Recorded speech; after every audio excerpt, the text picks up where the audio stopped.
Vous avez peut-être vu que Olivier Faure a dit que Jean-Luc Mélenchon était le pire candidat de la gauche pour 2027.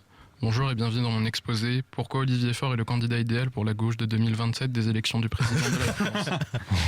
Je vais vous détailler en quelques rapides points le pourquoi du comment que Olivier Faure c'est mieux que la LFI, comme j'entends souvent dans la presse. Numéro 1, Olivier Faure, il est pas faible. Jean-Luc Mélenchon, c'est un grincheux énervé, alors qu'Olivier Faure, c'est dans le titre, il a des gros biscottos idéologiques.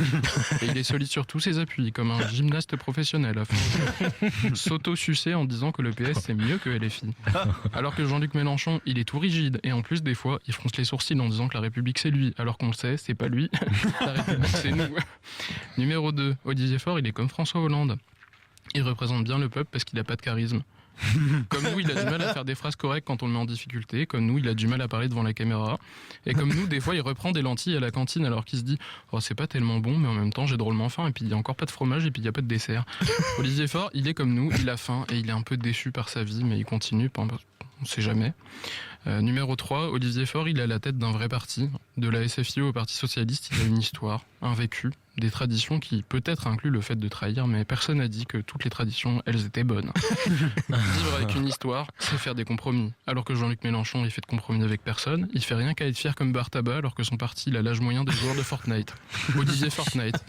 Jean-Luc Mélenchon, il voudrait les transports et la cantine gratuits, alors que Olivier Faure, il est conscient du coup de ses lentilles qui manquent de goût. Et il préfère des vraies mesures concrètes comme l'arrivée du RN au pouvoir en lançant ses crottes de nez sur Jean-Luc Mélenchon en lui disant « Mange mes crottes de nez, elles sont hyper fades à cause des lentilles, ça va t'enlever le goût de vivre. » Numéro 4, Olivier Faure, il est honnête. Les journalistes ne lui demandent pas, mais si on lui demandait, il accepterait sans tabou de nous dire que parfois, pendant le sexe, il bande mou. Olivier Faure, il n'a pas honte de rester sur sa ligne idéologique et de montrer que le joujou, c'est comme les élections, des fois tu gagnes, mais souvent tu déçois.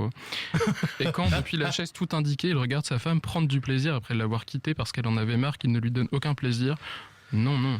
Aucune larme ne coule sur sa joue. Il bombe le torse et récite « Celui qui ne consent pas à la rupture avec l'ordre établi d'une relation maritale qui partait à volo, celui-là, il ne peut pas être adhérent du Parti Socialiste. » Numéro 5, Olivier Faure, il rassemble pas la droite et l'extrême droite alors que Mélenchon, si, il leur fait peur. Ils sont là, bouh, la gauche, elle va faire des trucs de gauche, vite, allions-nous.